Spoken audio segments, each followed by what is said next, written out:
శ్రీగురుభ్యో నమః. హరి ఓం. శ్రీమహాగణాధిపతయే నమః. శ్రీమహాసరస్వత్యై నమః. శ్రీగురుభ్యో నమః. హరి ఓం. యకర్తా జగతాం భర్తా సంహర్తా మహసాం నిధిః ప్రణమామి తమాదిత్యం బహిరంతస్తమోపహం. జ్యోతిష్యం చెప్పాలి అంటే జ్యోతిష్యం ఎవరి వల్ల జరుగుతుంది అనేది తెలియాలి. యకర్త, కర్త అనేవాడు ఎవడు? జగతాం భర్త, జగతిని మొత్తాన్ని భరించేవాడు భర్త, జగతిని మొత్తాన్ని పోషిస్తున్నాడు. యకర్త జగతాం భర్త. సంహర్త, అందరినీ సంరక్షించేవాడు సంహర్త.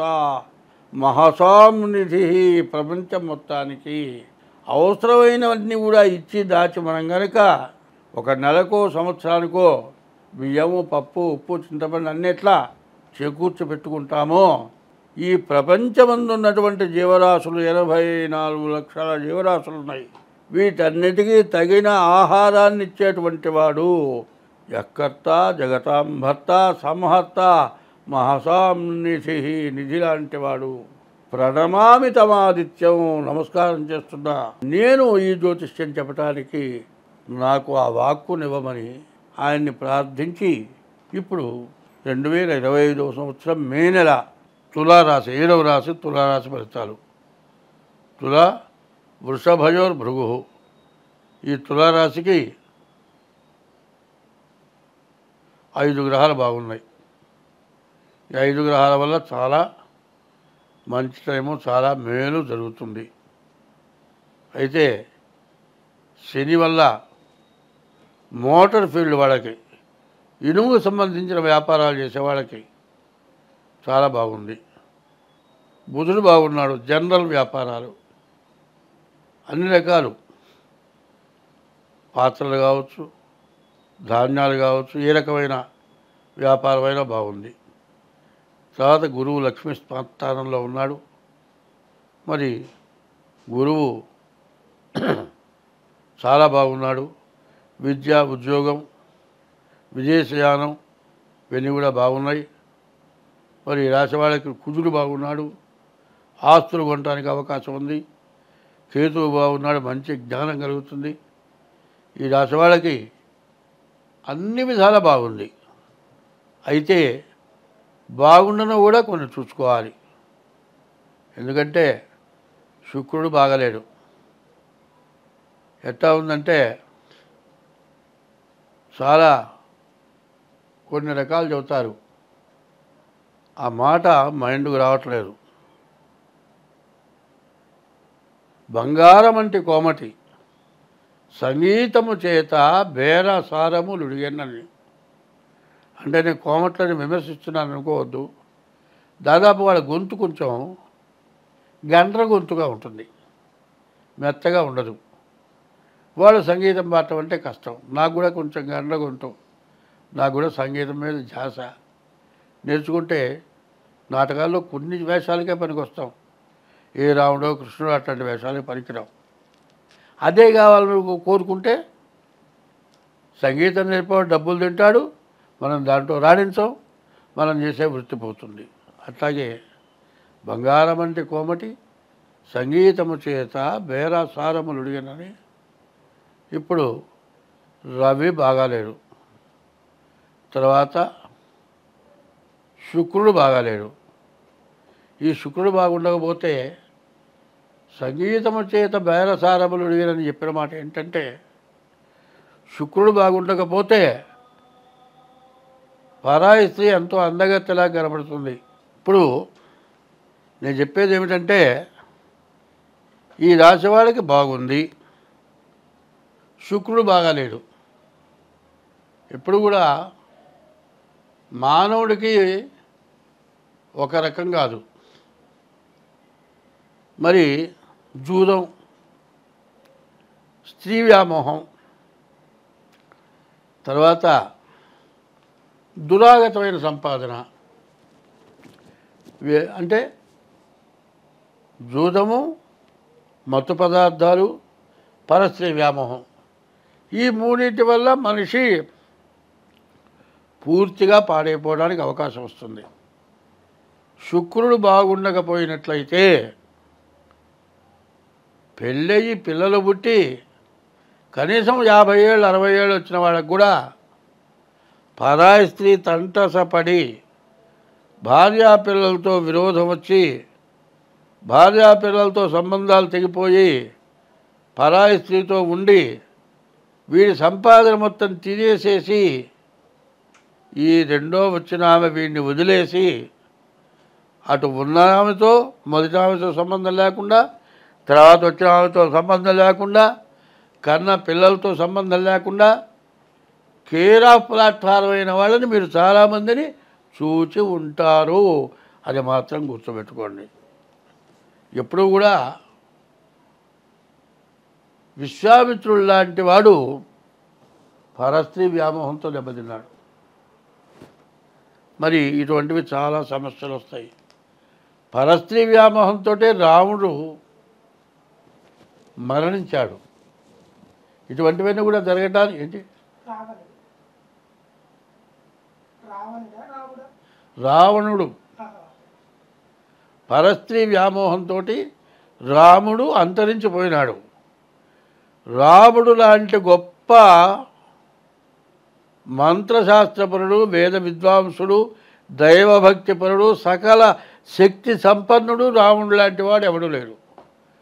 అటువంటి వాడు పరస్త్రీ వ్యామోహంతో చివరికి కడుపులో అమృత భాండం ఉంది, దాన్ని ఎవరూ చంపలేరు, అమృత భాండాన్ని ఎవరూ కొట్టలేరు.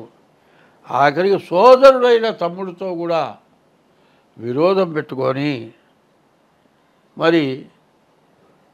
మరి స్త్రీ సీతామ్మవారు ఎవరంటే భూమి యందు ఉద్భవించింది, సాక్షాత్ భూదేవత లాంటి ఆమెతో వైరం పెట్టుకుంటే మరి విభీషణుడు అన్నా నీకు ఇది తప్పు తగదు, ఆమెకే మనకు చాలా దూరం ఉంది, దీనివల్ల ఇబ్బంది పడతామని చెబితే తమ్ముడితో కూడా విరోధం పెట్టుకొని చివరికి వంశమే నాశనమైపోతుందని భయపడి రాముడి దగ్గరికి వచ్చి ఆయనకు ప్రాధేయపడి కడుపులో ఉన్న అమృత భాండాన్ని తెలియపరిస్తే ఆ కడుపులో కొడితే రావణుడు చచ్చిపోయినాడు, మరణించాడు.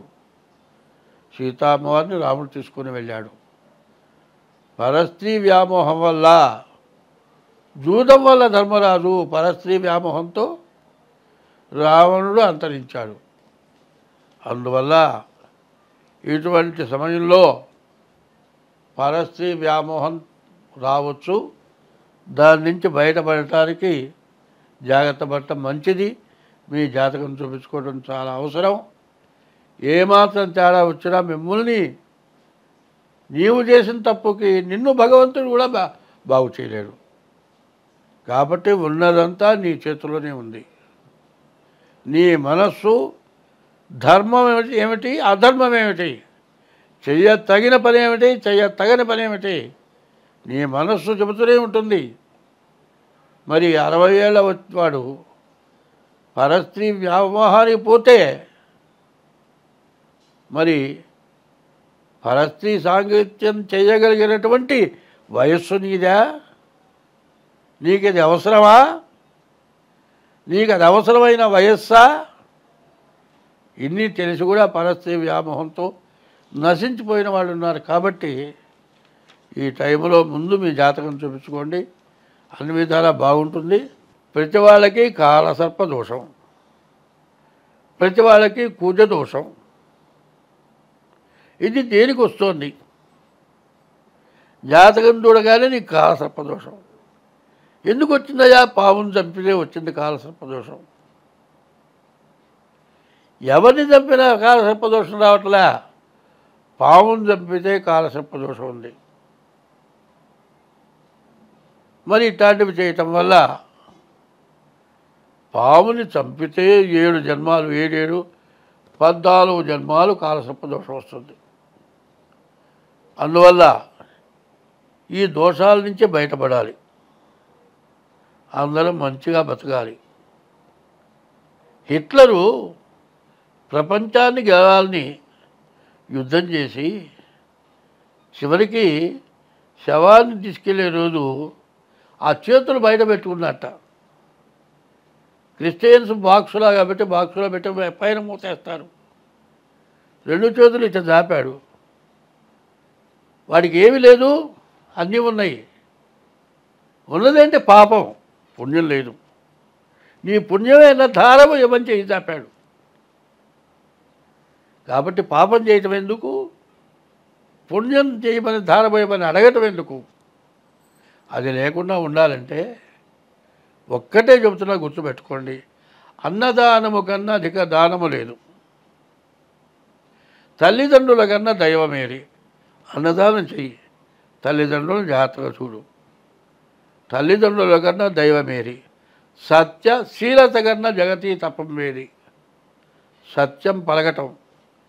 శీలత అంటే ఆడ మనిషి స్త్రీ పురుష వ్యామోహం, మగ మనిషి స్త్రీ వ్యామోహం. ఇది శీలత. సత్యశీలత కన్నా జగతి తపం వేది. జగతిని తపస్సు ఇంకోట్లేదుట. దయ కంటే ఎక్కువ ధర్మమేది.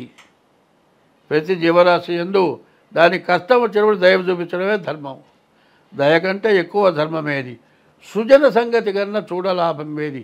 మంచిని చూడటం వల్ల వచ్చే లాభం ఇంకోటి లేదుట. సుజన సంగతి కన్నా చూడలాభం ఏది. క్రోధంబు కన్నా శత్రుత్వం ఏది. క్రోధం పెట్టుకొని వాడిని ఏదో చెయ్యాలనుకొని చేయటం అంత నీచమైన పని ఇంకోట్లేదు. అంగనామణి కన్నా భిన్నవమణి ఏది. ఆడ మనిషిని మించిన మణి ఇంకొకటి లేదుట. అందువల్ల నీ భార్యను భార్యగా చూడు, చెల్లెలు చెల్లెలుగా చూడు, పర స్త్రీని తల్లిగానో చెల్లెలుగా చూడు. అంగనామణి కన్నా అభినవమణి ఏది. రుణము కంటేను నరునకు రోగం ఏది. అప్పుంటే ఆ రోగాన్ని మించిన రోగం లేదు. రుణము కంటేను నరునకు రోగం ఏది. ధరణి అపకీర్తి కంటేను నరకం ఏది. వీడు దుర్మార్గుడు అనేటువంటి పేరు కంటే నరకం ఇంకోట్లేదు. ధరణి అపకీర్తి కంటేను నరకం ఏది. సర్వదా కీర్తి కంటేను స్వర్గం ఏది. నీకు కీర్తి, నువ్వు మంచి పని చేస్తే కనబడ అయ్యా నమస్కారం అంటాడు. దానంత స్వర్గం ఇంకోట్లేదుట. ఇది ప్రవర్తన ప్రతివాడికి కావాలి. జ్యోతిష్యం కానీ, దేవతా పూజలు కానీ, వీటన్నిటికంటే తల్లి, తండ్రి, గురువు, దైవం ఇవి సక్రమంగా ఉంటే భార్యకి భర్త దైవం, భర్తకి భార్య దైవం. ఈ రకమైన ప్రవర్తన ఎవరికైతే ఉంటుందో వాళ్ళకి ఎప్పుడు ఎటువంటి కష్టము రాదు, నష్టము రాదు. నాబోటి వాడు చెప్పాల్సిన పని లేదు. స్వస్తి.